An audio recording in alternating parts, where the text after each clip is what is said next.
with empathy because the workforce is stressed out and burned out. And not all managers feel confident really navigating those difficult conversations or navigating conflict in a way that supports the well-being of employees. So the thing that I love to do is just support managers to retain employees so that they can all be healthy in the workplace. Wonderful. Thank you, Erica. Wayne. Good morning, and I'm also excited to be a part of this discussion. I want to say thank you to Diverse Talent for allowing me to be a participant as well, particularly to Michelle Campbell. I am based in Denver, Colorado. I have my own consulting company, CDJR Consulting. My focus is basically on helping companies with workforce development and management. I spent 37 years in the corporate community. My most recent position was the Chief HR Officer for Red Robin Gourmet Burgers. Yes, that's the Yum company. And certainly I am looking to transition a lot of the insights and experiences that I had from the corporations I worked for to help other companies succeed in the things they do within the workforce. So very excited to be a part of today's discussion. Thank you for joining us. And I'm Jonathan Sweetman. I'm a senior account manager at Diverse Talent, and I'm the moderator. So I guess we can just hop into our first question. There are so many factors that influence retention within any given organization. To your experience, well, what are a few key factors that do influence retention? Erica, we'll start with you. Well, I mean, you're absolutely right. There's so many different variables and factors that all play a role. I think just from the people aspect of it, it's about approaching people with compassion and understanding that everybody's going through something. You as a manager, as well as the team members that you lead. And if we are able to support and understand that, that is key in creating the connection, which is also really important. We're hardwired for connection. Like if we don't feel like we belong, we don't feel like we're tied to either a person or a mission, a vision, then it definitely makes us feel disconnected. And a disconnected employee is one who has no reason to stay. We're going to seek out something that we feel that we are able to contribute to. So whether it be compassion or connection, but also communication. We all know communication is key. And oftentimes it's lacking. And when a person does not feel like they're given the information they need to be successful, then they're going to go find someplace else where they feel successful, where they're able to get the information that they need. So I think those are really important variables when it comes to retention. Absolutely. Wayne. Yeah, I want to agree with everything that Erica said. I happen to be a big disciple of some research that was done back in, I believe it was about 2010 by the Corporate Conference Board on Employee Engagement. And their research actually identified four distinct factors that influence a employee's perspective on staying with the company. First and foremost, their job. Does their job line up with their own interests, their own skill sets? And does it provide some level of reward to them on a daily basis? Second is their boss. Does their boss provide the things that Erica was talking about, communication, empathy, encouragement? Third was their team. Are they surrounded by individuals who also, people that they trust, they believe in, and who also provide reinforcement? And the fourth factor was actually the organization or the company. Does the organization talk the talk, walk the walk? Is it one thing that you see on a culture card or an annual report versus something that you see every day in terms of leadership's behavior? So I think those four things, as they have played out in my experience, are really key factors that influence retention. Yeah, absolutely. And it's very interesting. I hear community, culture, and purpose, right? And when you miss community, culture, purpose, right, and that great leadership that you've both described, it can easy to feel down. And then leadership has to come in and problem solve it, right?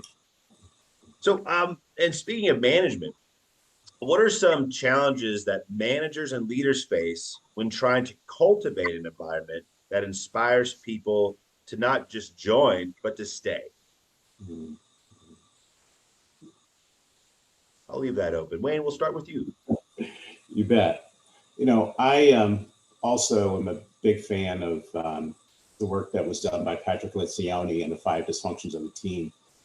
And at the core, I think, heart of his model is that creating an environment of trust is probably the most crucial factor to creating a place where people want to work and want to stay and work. And let's face it, in today's society, we have major issues with trust, whether it's in our institutions, whether it's in our families, whether it's in our churches, wherever. Trust is a big challenge. And the new leader of today is one who's got to be able to bring individuals from different perspectives, different backgrounds into an environment that's trusting, not just trusting in the leader, but trusting in each other.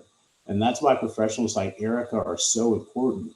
Consultants who could help leaders understand their behavioral patterns and how those behavior patterns impact others and influences others to get better from a leadership perspective. It's not an easy proposition.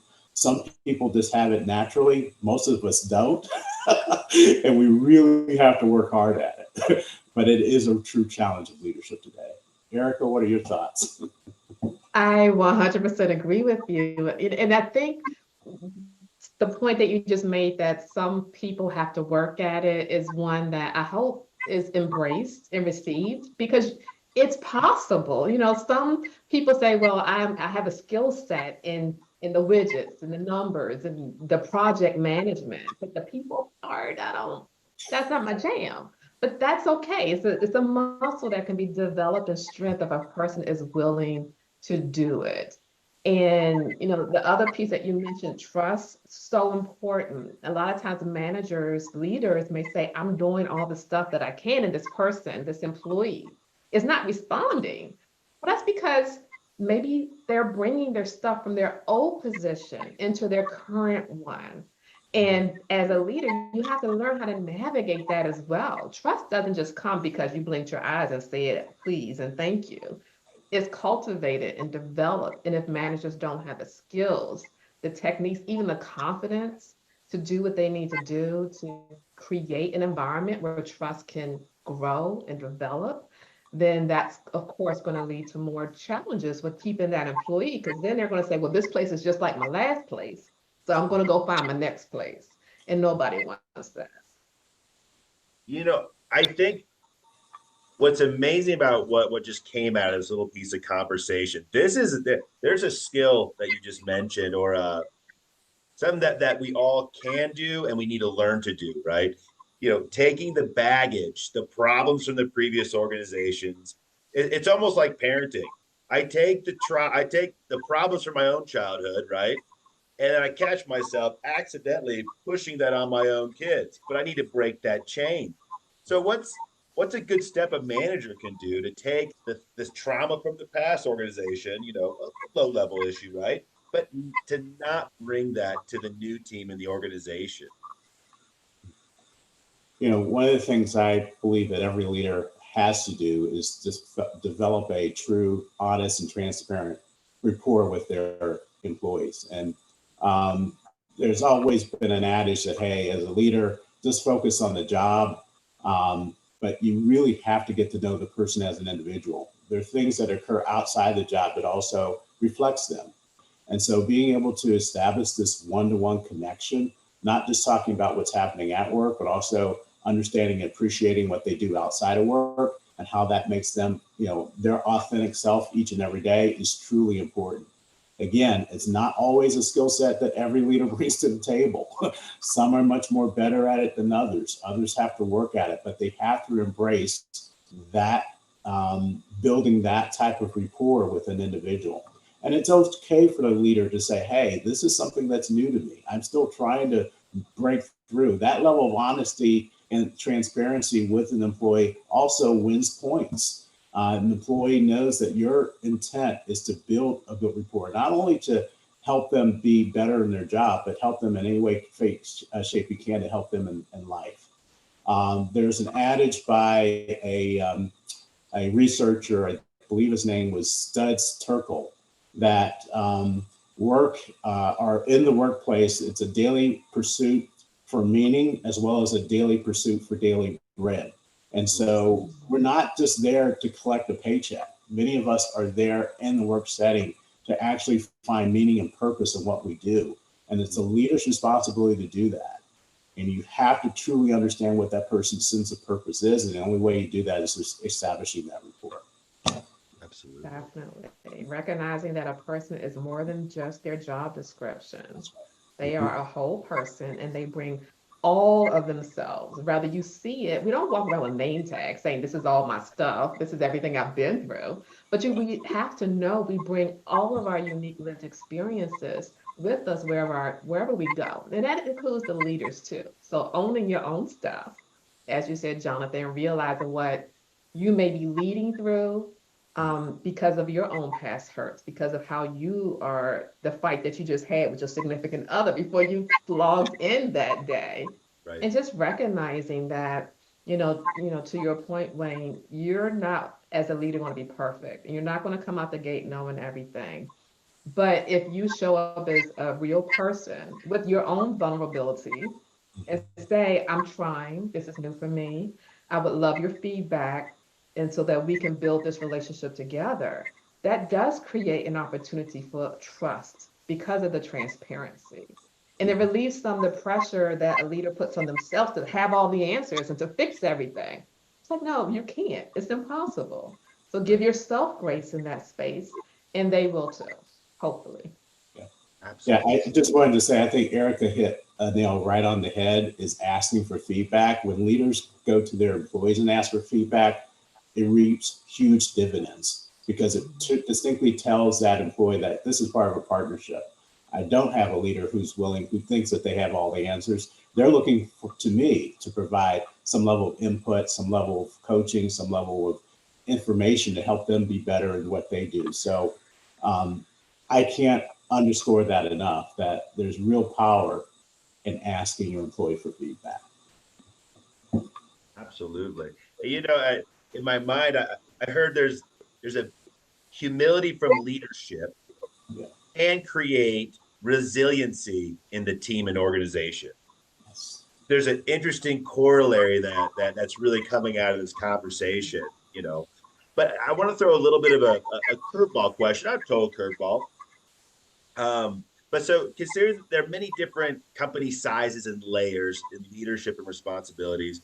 What's the responsibility of a team member to retaining their peers? So we've talked a bit about the dynamic of the leader, right, or the manager, but how do I keep my colleague in the organization?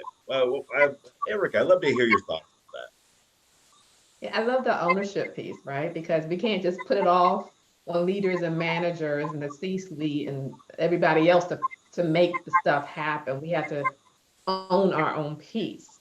And what that often looks like, and the source of most of the tension is lack of communication, which I think is one of those no-brainer things, but communication about differences and respect for differences.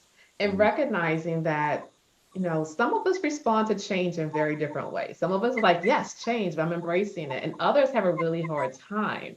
So as you hire new folks in, or, as you're navigating these different situations, just realizing that I have to share and respect that someone else may have a new idea.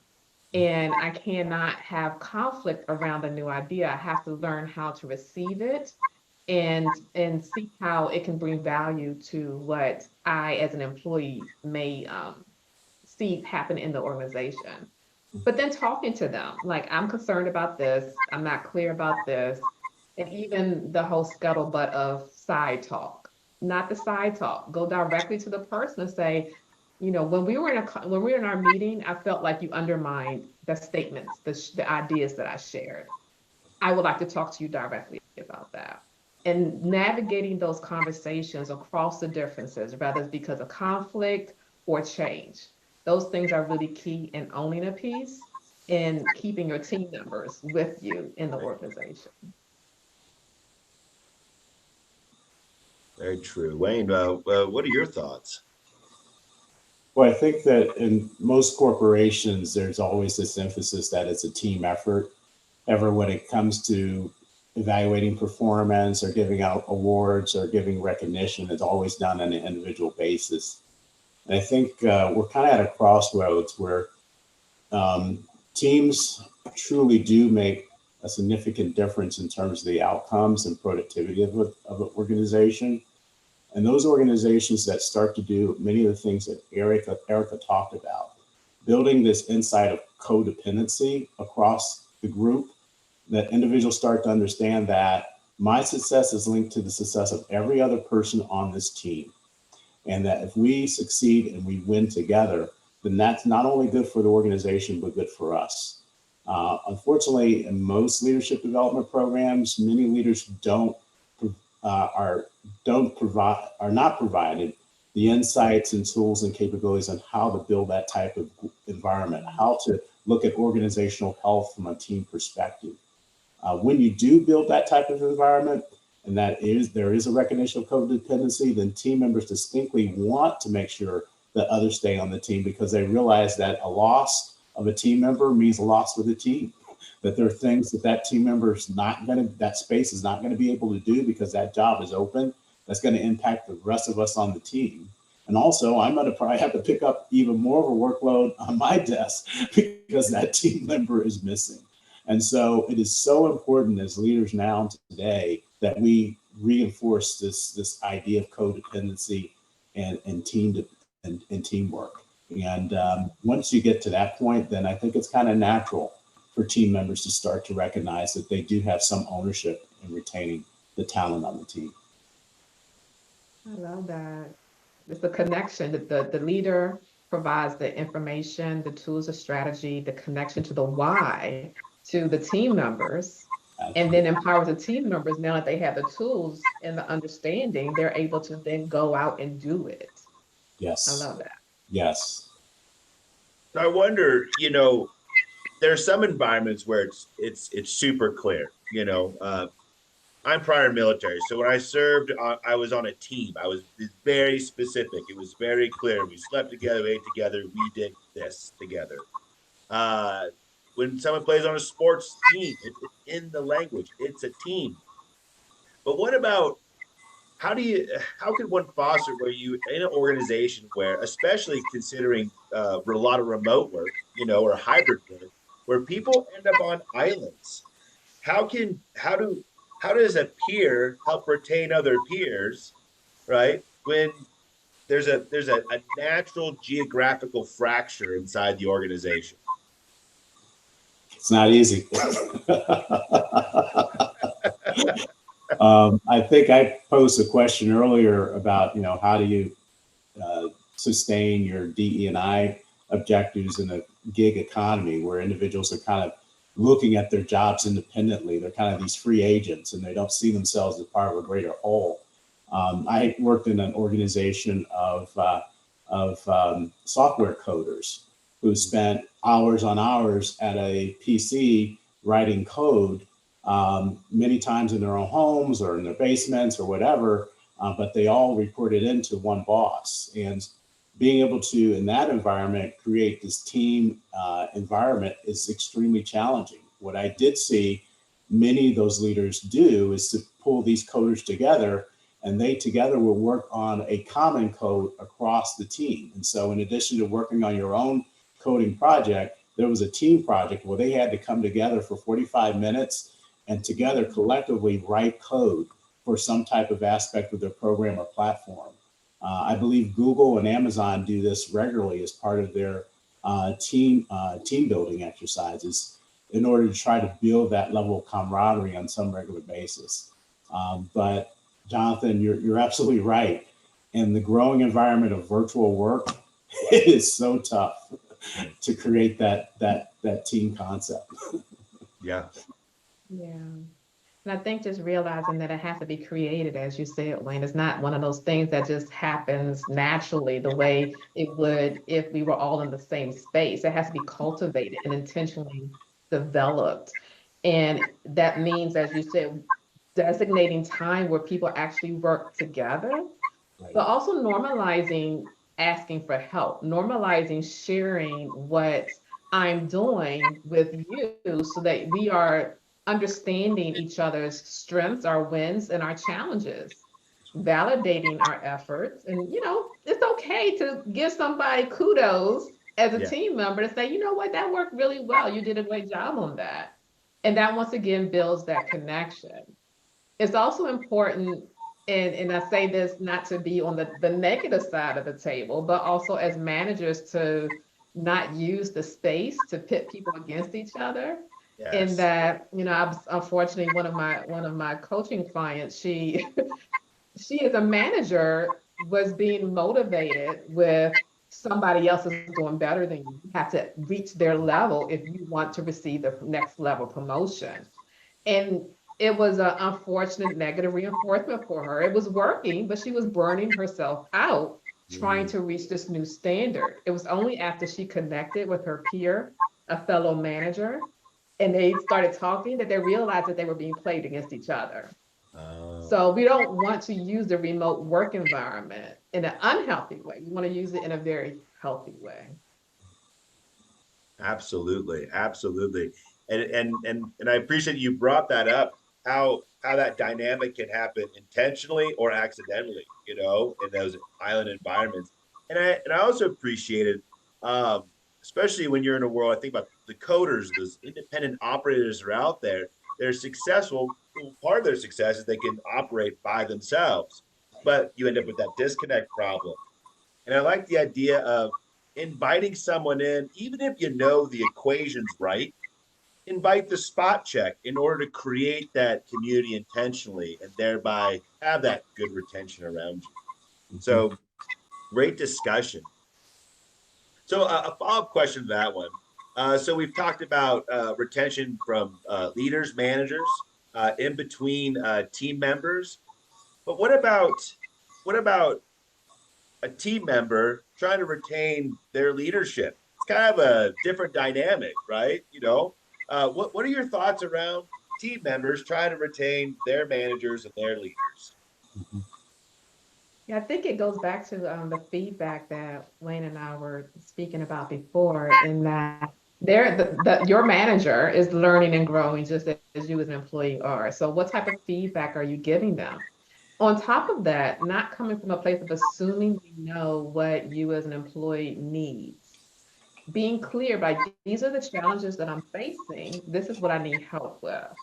And managers sometimes may be very focused on their end goals and not realize everything that you're having to do to help them accomplish their end goal. So they just gave you 50 things to do that are all a top priority. And then tomorrow they tell you number 51. And you're trying to, as an employee, navigate, okay, now what's most important here? Right.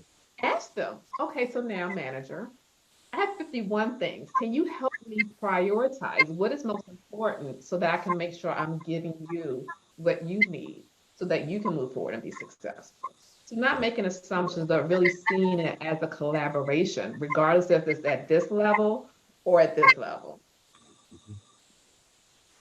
Yeah, I would just ditto everything that Erica said. The only thing I would potentially add is that I think there's always this dynamic across leaders between the what and the why. And most leaders are very skillful at telling you what to do or what needs to be done. But there's a second tier of leader that goes into the why. And the why creates a level of clarity that Mhm. many employees really truly need to understand that, hey, there's a purpose behind what I'm doing. Just getting this project done on this date at this particular time, that's important. But what that's going to lead to some other type of outcome that is of higher importance. And when you are able to become a why leader in addition to a what leader, it truly creates a bond where I believe the employee says, I really want to stick with this person. I want this person to stay around because it provides that level of clarity and meaning to what I do each and every day. And I don't want to lose that. Yeah. So I think once you are able to establish that rapport of being able to explain what and why, employees start to lean a little bit more aggressively to say, hey, I want to keep this leader around. Definitely. I love that. I love that so much because nobody wants to be said because I said so. You know, Exactly. so if you're as a manager, it's helping the employee understand the power, the vision, the why connected to this task that was assigned. Now they Right. feel connected to the whole message, the whole purpose, but Mhm. it becomes an intrinsic motivation for them to do it because they see value in what it is they're contributing. It's not just because I say it so. Right. It's so cyclical, you know, it's so cyclical. And one thing I really like about this particular question is we all know of people we've worked for. We're like, man, I just like working for them. And then there's that balance of, well, I also need to progress in my career, right? You know, so at some point, person A has to move off to the side, or I have to go somewhere else. You always want to retain that great leadership and those qualities. So it's so interesting how it all kind of comes around full circle there. Our next question is around hiring as it pertains to retention. Uh, what's the impact of hiring people in order to retain people that you already have? What's that relationship look like, and where's the impact on that one? Wade, we'll start with you, sir. Yeah. I, to a certain degree, feel the art of candidate selection is a dying art.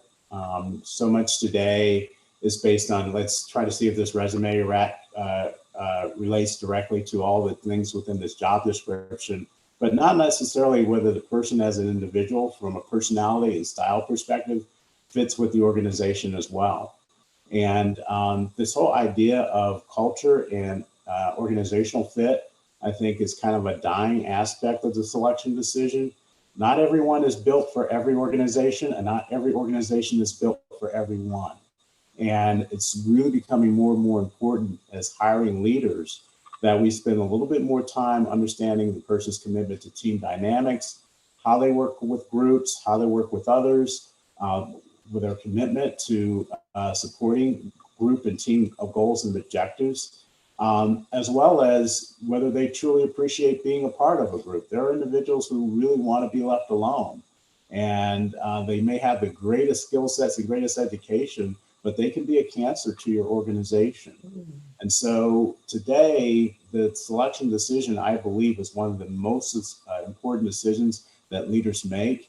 And unfortunately, because they're under so much pressure to get that job filled or to try to get their staff up to speed, that they they don't take the careful time to really zero in on this question of organizational fit. And then beyond just selecting the right person, there's also a need to invest a lot more time in assimilating that person onto your team. And many times there's a belief that a 1 or 2 day orientation program is enough to assimilate. Assimilation really occurs over the first year.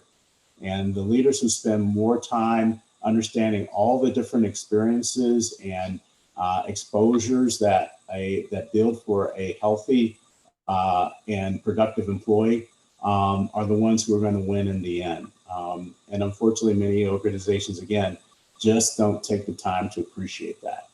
Mm. I love the air quotes you put around orientation because that's so often what happens is like in the air. It's just Yeah. not a real thing. It's so true because people have been hired because of a skill set, right? But they haven't applied that skill set to your organization. So there has to be a process to allow a person to learn how to integrate and assimilate into this new organization. So leaders and managers and HR professionals developing a process to allow that opportunity to take place over an extended period of time is so very important. I think the other side of that, the retention piece, is recognizing again, it's change for the people who are currently in the environment. You're adding this new ingredient to our pot, and we're all having to make adjustments and navigate this change. And once again, we all respond differently to change. So leaders helping the current staff navigate the change, understand their positioning, their place, because there may be some adjustments in their responsibilities as well. We don't know why the position is vacant. Maybe they had a very close relationship with the person that left. So there may be some measure of a grief process. I lost a relationship. So the current staff, to retain them, it's important to help them navigate the onboarding process as well.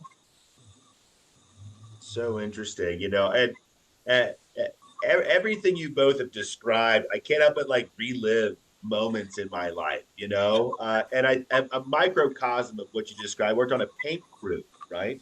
And on that paint crew, we had to bring in someone because of their skill set.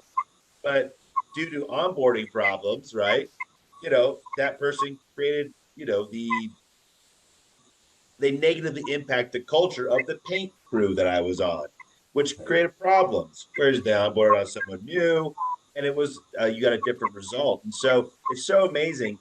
And I guess the last question that I have before we go into the audience questions would you like to share any stories that really built morale, helped retain staff, a lived experience or one that you heard? I'd love to hear a story for the audience about talent retention, one that maybe stands out in your mind. Erica, we can start with you.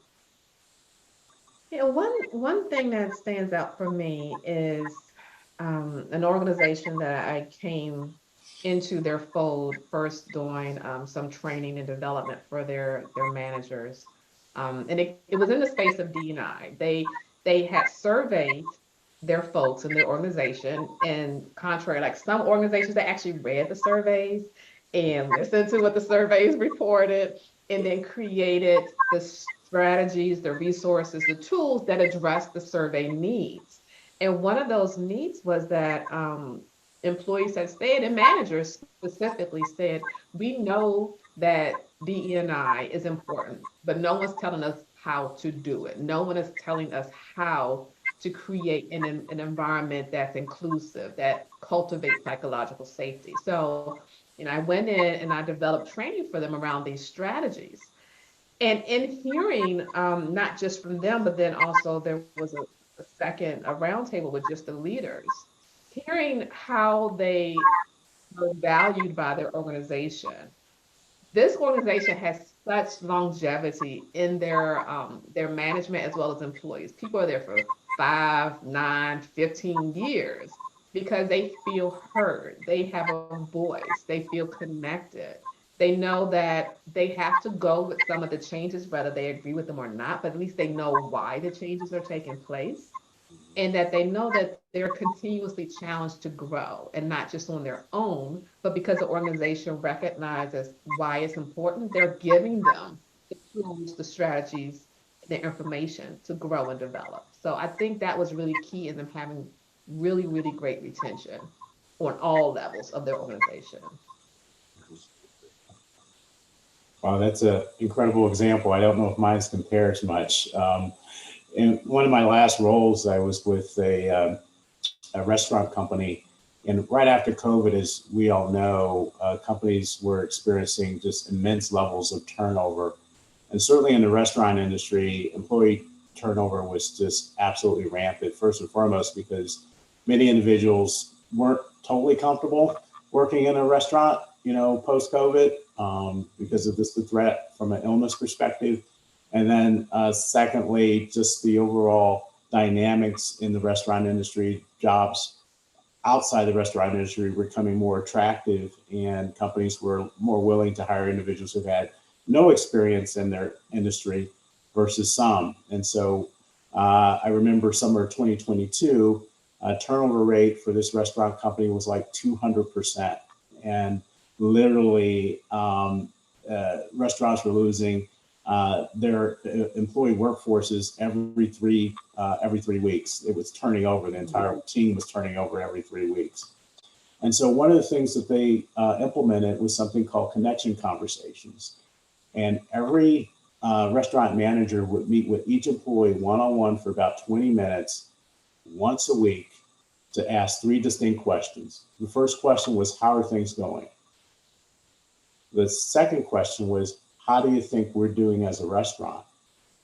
And the third question, which was really the most key question, was, how can I help you? What can I do to help you? Once those conversations started, it was an immense change over the next 120 days. Turnover changed from 200% down to 220%. Also, productivity increased by at least a third over that period of time, because employees started to feel this connection with their restaurant manager and started to feel as if they could have an impact on what happened on a day-to-day basis. Something as small as a 20-minute conversation per week with each employee helped turn the tide for that restaurant company over a 120-day period of time, and actually help that company maintain or actually increase its business and impact over that period of time. It was actually an amazing experience. I mean, I kind of had some bets of whether this was going to work or not when it was first ideated, but seeing it for myself was really reinforcing the power of what leadership can do when people feel that they're being heard and leadership's being transparent. Oh my, I love that. I'm so sorry. I love that because I know somebody here just heard you say that and their immediate thought was 20 minutes. I don't have time Yeah, for 20 minutes. exactly. But if you once again connect to the why, if you invest 20 minutes in meeting and connecting with your employees, just think about what you're doing for your own workload down the road, right? So investing in that is truly powerful. And I love that you saw that amazing turnaround, because I think that's key, the connection. Absolutely huge. You know, it's good questions, it's time, and it's purpose. I mean, I think if we narrowed three things down in this session, I mean, it sounds like those are three areas of great focus can really improve an organization's retention. I think it takes us well over into we have a few questions from the audience. I'll just go ahead and read the first one here. What are three top tools or concepts that you encourage new leaders to embrace as they seek to develop a trusting and inclusive environment? Can you read it one more time? I think I heard some feedback I had a hard time hearing. Absolutely. What are three top tools or concepts that you encourage new leaders to embrace as they seek to develop a trusting and inclusive environment? I know one that is, to kind of go back to what we were saying, is recognizing that you don't know everything and being willing to ask for help. I think that is really, really important because it allows you as a new leader, as an emerging leader, to grow. And it also creates a community around you as you are growing, because you'll need continued support.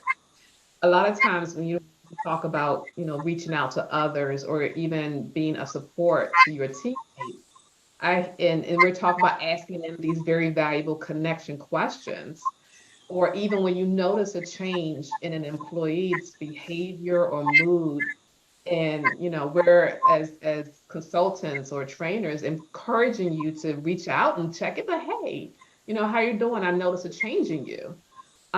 People are managers like, oh, but I'm not a therapist. I don't want to get in their personal business. It's like, well, you don't have to be a therapist to be human. You can be human and create a connection. You can help a person feel seen. So even if as Wayne mentioned, designate time to not only ask for your own help and development, but to reach to your team members and say, hey, I noticed something going on. How can I support you? What will work best for you in this situation? Put them in a zone of expertise, right? You don't have to have all the answers, but y'all can co-create the answer together. Absolutely. Absolutely. Wayne, would you like to add to that? Yeah, there are two tools that have worked pretty well for me in helping new leaders build trusting environments. And I think both are probably tools that Erica is very familiar with. One is a tool or approach called New Leader Assimilation, which has been around for years. I think General Electric actually started the process somewhere back in the 80s. But it's a process by which the leader that kind of puts themselves in a very vulnerable position very early in the development of the team by seeking feedback, seeking advice, seeking counsel. But what I really encourage is that simulation process not just be a one-time event, that every 3 to 6 months you bring the team back together to revisit some of the dialogue and feedback that they gave you at the outset of your leadership, and revisit the question of how are you doing and what can you do to get better. But that in and of itself, when the leader puts themselves in that first vulnerable position to accept feedback, it really, really starts to become the foundation of trust. And then secondly, there are a number of team building survey tools that help team members better understand the personality dynamics of other team members.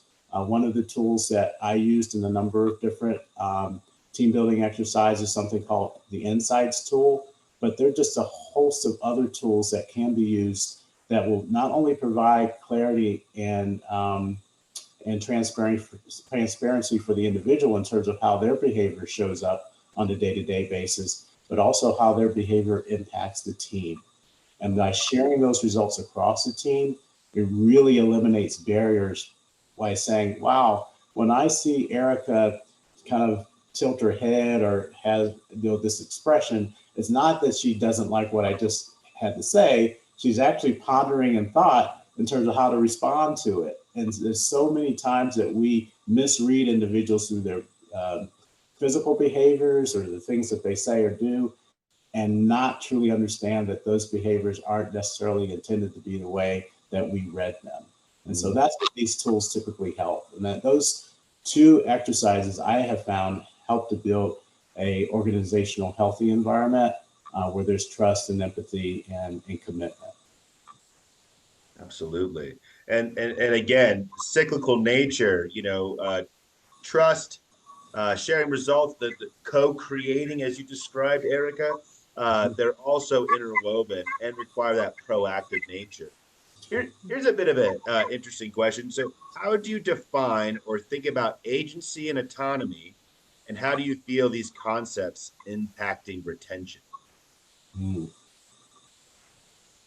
no one feels, I won't say no one, that's a generalization. People tend to not feel good when they feel micromanaged.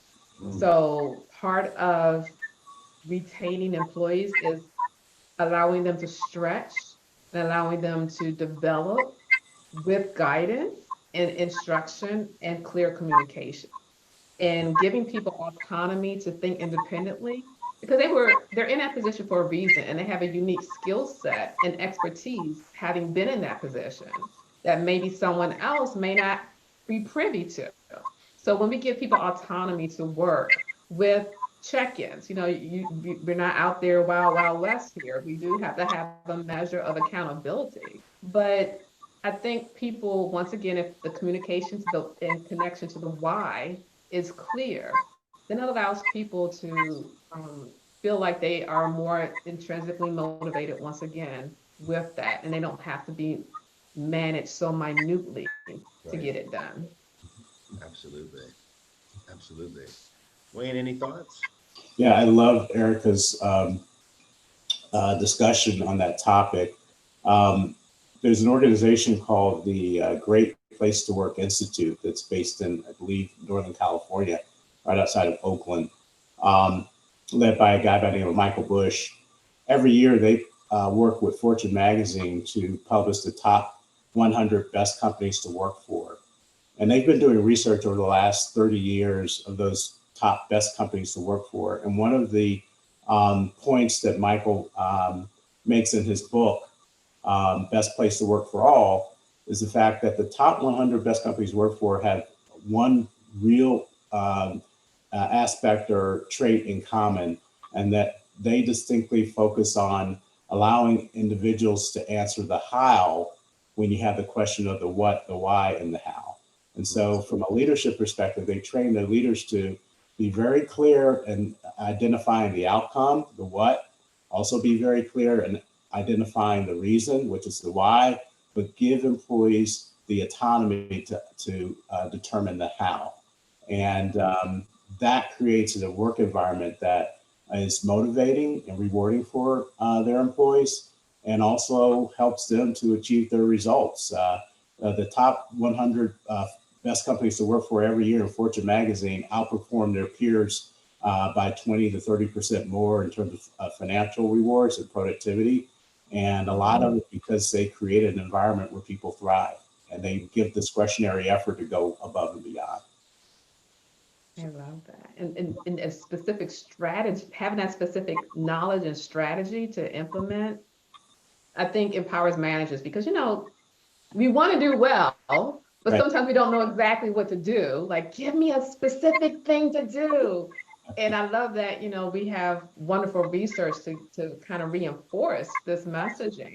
And even if it's as far as a manager, you make it common practice that your employees know that they have to come to supervision with an agenda. There's specific items that they have to create or bring to the table or bring to the discussion. So you're once again cultivating that autonomy that they may not have gotten that in their previous employer. So you may be working with someone who this is new to them.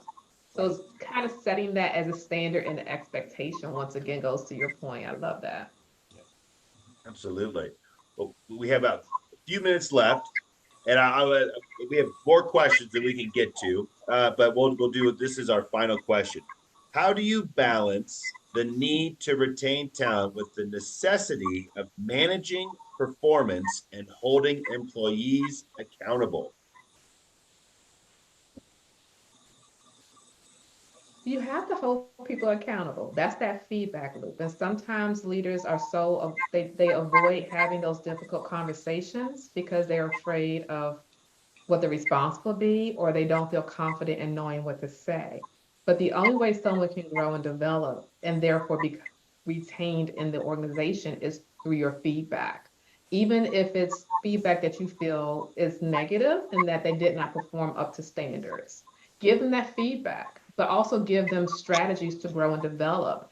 Once again, co-create what that next step looks like, and they feel connected to you because you now are showing you're invested in that you are showing you are invested in their future with the organization.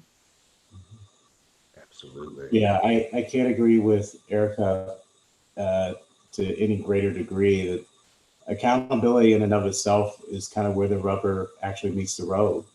Certainly, you've got to build a foundation of trust, foundation of rapport, foundation of commitment. But at the same time, every individual on that team has to follow through on the outcome that they're accountable for doing. And not only should the leaders be holding that individual accountable, but the other team members should as well. So if we kind of follow Patrick Lencioni's 5 dysfunctions of the team, certainly trust is the core foundation, but above that is healthy conflict. The next step above that is commitment, but the fourth step is accountability and ensuring that not only the leader, but all others on that team are holding each other accountable for follow through. If that doesn't happen, then everything just kind of falls apart. People just start showing up for work for the sake of showing up to work to collect the paycheck. Because again, they basically know when they put in the discretionary extra effort, it really doesn't mean anything because no one else is doing it. You don't want to build that as part of your culture. Right. Right. Well, I have to say, I feel like I could sit here for 2 more hours, and dive deeper into the questions that have come in through the chat. For those of you that we weren't able to get to your question, let's put your chat in the community discussion area inside the WOBA app, and then let's get everybody involved and see what kind of insight. Well, let's co-create, as Erica would say, a great space about retention. Again, it was an absolute pleasure. If you have a parting quote or a parting word, I'd be more than happy to hear it. Anything? My parting quote is be intentional. I think Erica hit it right on the head. You got to be intentional as a leader. It just doesn't happen by magic. You have to be intentional about what outcomes you want. Definitely that 100%. And I'll add to it, lead with empathy, both towards others as well as for yourself. Yeah, absolutely. Well, thank you so much. And hope you participate in the rest of the sessions. And to everybody out there, we'll see you on the next Equity HR Talk.